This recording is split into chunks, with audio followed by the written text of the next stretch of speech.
Salut, c'est Paul. Je te retrouve ce soir pour une nouvelle lecture de conte. Donc à la base je devais faire une vidéo dans le lit, mais au final l'angle de caméra était vraiment dégueulasse quoi. Donc je vais lire un petit conte, tout simplement. Alors l'histoire de ce soir s'appelle La bergère et le ramoneur de Hans Christian Andersen. Donc ça c'est une histoire. Moi, je l'ai jamais lu. Par contre, j'en ai entendu parler dans le film d'animation Le Roi et l'Oiseau. C'est comme ça que je l'ai connu. De nom en tout cas et un petit peu. Enfin bref, on est parti. La bergère et le ramoneur. Avez-vous jamais vu une de ces armoires antiques, toutes noires de vieillesse, à enroulement et à feuillage? C'était précisément une de ces armoires qui se trouvait dans la chambre. Elle venait de la trisaïeule, et de haut en bas, elle était ornée de roses et de tulipes sculptées.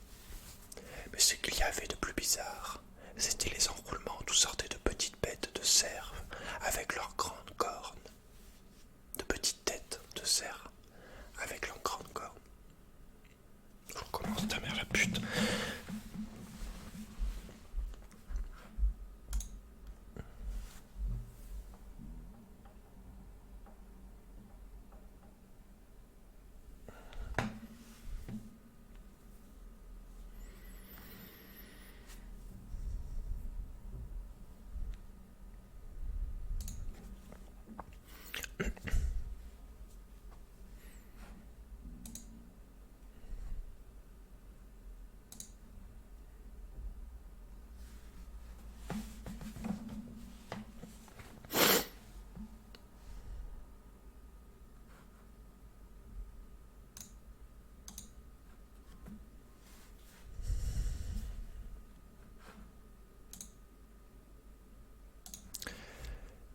Salut, c'est Paul.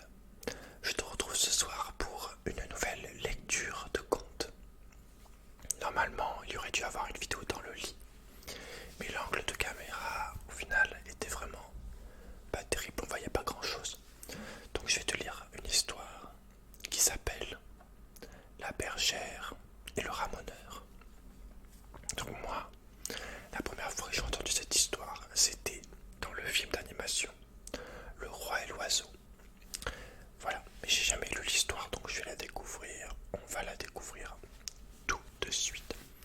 Donc je te conseille de t'installer tranquillement pendant cette lecture.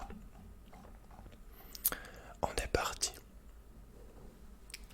La bergère et le ramoneur. Avez-vous jamais vu une de ces armoires antiques, toutes noires de vieillesse, à enroulement et à feuillage? C'était précisément une de ces armoires qui se trouvait dans la chambre. Elle venait de la trisaïeule, et de haut en bas, elle était ornée de roses et de tulipes sculptées. Mais ce qu'il y avait de plus bizarre, c'étaient les enroulements d'où sortaient de petites terres de cerf avec leurs grandes cornes. Au milieu de l'armoire, on voyait sculpté un homme d'une singulière apparence. Il ricanait toujours, car on ne pouvait pas dire qu'il riait. Il avait des jambes de bouc, de petites cornes à la tête et une longue barbe. Les enfants l'appelaient le grand général commandant en chef, Jambes de Bouc, nom qui peut paraître long et difficile, mais titre dont peu de personnes ont été honorées jusqu'à présent. Enfin, il était là, les yeux toujours fixés sur la console, placée sous la grande glace, où se tenait debout une gracieuse petite bergère de porcelaine. Elle portait des souliers dorés, une robe parée d'une rose toute fraîche, un chapeau d'or et une houlette. Elle était charmante. Tout à côté d'elle se trouvait un petit ramoneur, noir comme du charbon, mais pourtant de porcelaine aussi. Il était aussi gentil, aussi propre que vous et moi, car il n'était en réalité que le portrait d'un ramoneur. Le fabricant de porcelaine aurait tout aussi bien pu faire de lui un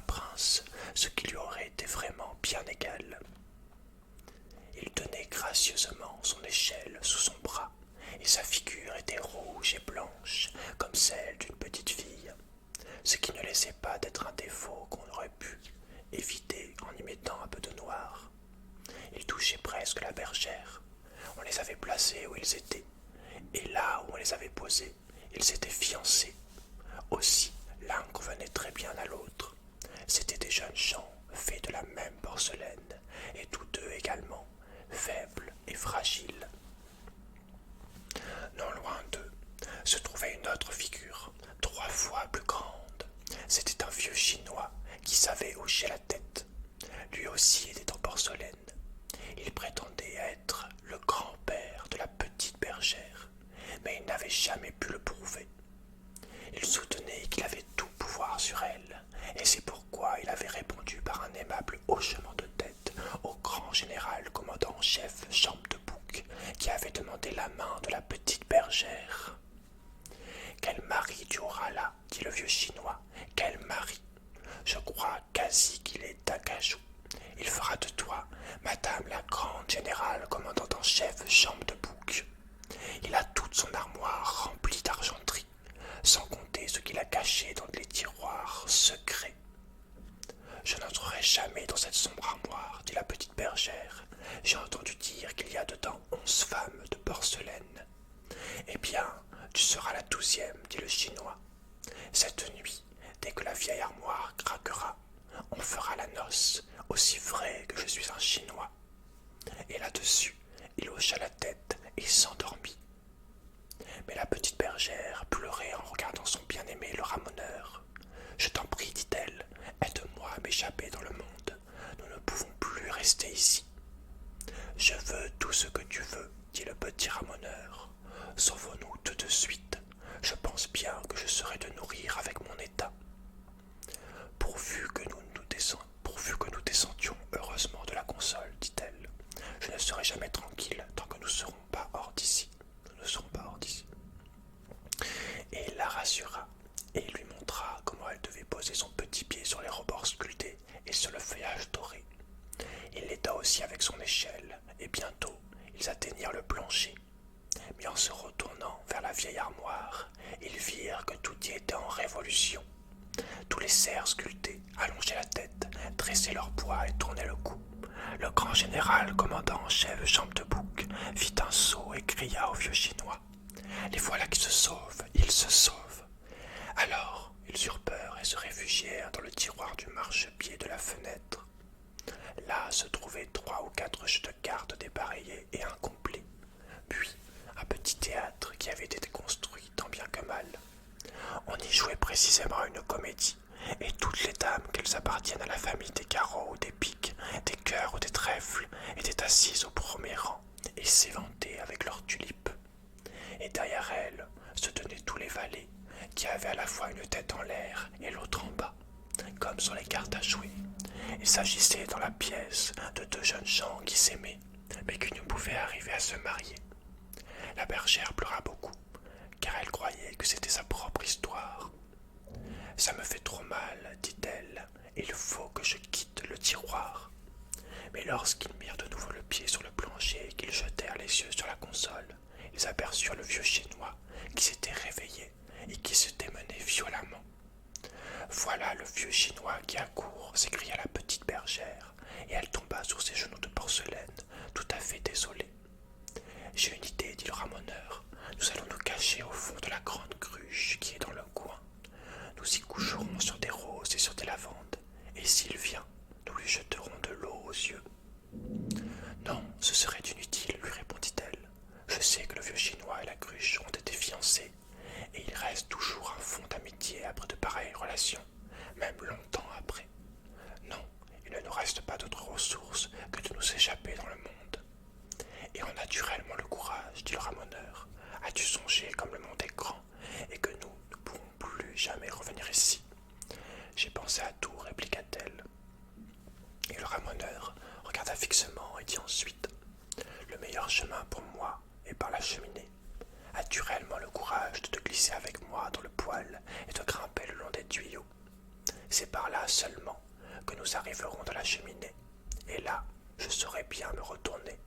Il faudra monter aussi haut que possible, et tout à fait haut, nous parviendrons à un trou par lequel nous entrerons dans le monde.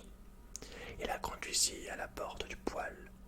Dieu qu'il y fait noir, s'écria-t-elle. Cependant, elle lui suivit, et de là dans les tuyaux, où il faisait une nuit noire comme la suie. Nous voilà maintenant dans la cheminée, dit-il. Regarde, regarde là-haut la magnifique étoile qui brille. Il y avait en effet au ciel une étoile qui semblait par son éclat leur montrer le chemin. Il grimpait toujours. C'est une route affreuse, si haute, mais il la soulevait, il la soutenait et lui montrait les meilleurs endroits où mettre ses pieds de porcelaine. Ils arrivèrent ainsi jusqu'au rebord de la cheminée, où ils s'assirent pour se reposer, tant ils étaient fatigués. Et ils savaient bien de quoi l'être. Le ciel, avec toutes ses étoiles, s'étendait au-dessus d'eux, et les toits de la ville s'inclinaient bien au-dessous. Ils promenèrent leur regard très loin tout autour d'eux, bien loin dans le monde. La petite bergère ne se l'était jamais figurée si vaste. Elle appuyait sa petite tête sur le ramoneur et pleurait si fort que ses larmes tachèrent sa ceinture. « C'est trop, dit-elle, c'est plus que je n'en puis supporter. Le monde est trop immense. Oh, que je ne suis encore. Que ne suis-je encore sur la console près de la glace? Je ne serai pas heureuse avant d'y être retournée. Je t'ai suivi dans le monde. Maintenant, ramène-moi là-bas si tu m'aimes véritablement. » Et le ramoneur lui parla à raison. Il lui rappela le vieux chinois et le grand général commandant en chef Jambe de Bouc. Mais elle sanglotait si fort, et elle embrassa si bien son petit ramoneur, qu'il ne put faire autrement que de lui céder, quoique ce fût insensé. Ils se mirent à descendre avec beaucoup de peine par la cheminée, se glissèrent dans les tuyaux et arrivèrent au poêle. Ce n'était pas certes un voyage d'agrément, et ils s'arrêtèrent à la porte du poêle sombre pour écouter et apprendre ce qui se passait dans la chambre. Tout y était bien tranquille. Ils mirent la tête dehors pour voir. Hélas, le vieux chinois gisait au milieu du plancher. Il était tombé en bas de la console en voulant les poursuivre, et il s'était brisé en 3 morceaux. Tout le dos s'était détaché du reste du corps, et la tête avait roulé dans un coin. Le grand général commandant en chef Jambe de Bouc conservait toujours la même position et réfléchissait. « C'est terrible, dit la petite bergère. Le vieux grand-père s'est brisé, et c'est nous qui en sommes la cause. Oh, je ne survivrai jamais à ce malheur. » Et elle tordait ses petites mains. « On pourra encore le recoller, dit le ramoneur. Oui, on pourra le recoller. Allons, ne te désole pas. Si on lui recolle le dos et qu'on lui mette une bonne attache à la nuque, il deviendra aussi solide que s'il était tout neuf, et pourra encore nous dire une foule de choses désagréables. Tu crois, dit-elle. Ils remontèrent sur la console où ils avaient été placés de tout temps. Voilà où nous en sommes arrivés, dit le ramoneur. Nous aurions pu nous épargner toute cette peine. Oh, si seulement notre vieux grand-père était recollé, dit la bergère. Est-ce que ça coûte bien cher? Et le grand-père fut recollé. On lui mit aussi une bonne attache dans le cou, et il devint comme neuf. Seulement, il ne pouvait plus hocher la tête. Vous faites bien le fier depuis que vous avez été cassé, lui dit le grand général commandant en chef Jambe de Bouc. Il me semble que vous n'avez aucune raison de vous tenir si roide. Enfin, voulez-vous me donner la main, oui ou non? Le ramoneur et la petite bergère jetèrent sur le vieux chinois un regard attendrissant. Il redoutait qu'il ne se mît à hocher la tête, mais il ne le pouvait pas, et il aurait eu honte de raconter qu'il avait une attache dans le cou. Grâce à cette infirmité, les 2 jeunes gens de porcelaine restèrent ensemble. Ils bénirent la tâche du grand-père et ils s'aimèrent jusqu'au jour fatal où ils furent eux-mêmes brisés. Voilà, tout est bien qui finit bien, écoute. Ouais, en vérité, le chinois est juste jaloux. Bon, bah écoute, j'espère que ça t'a plu en tout cas cette petite lecture. N'hésite pas à me dire ce que t'en as pensé et n'oublie pas de mettre un j'aime si tu veux aider la chaîne. Voilà, je te laisse. Fais de beaux rêves, prends bien soin de toi et on se dit à très bientôt. Allez,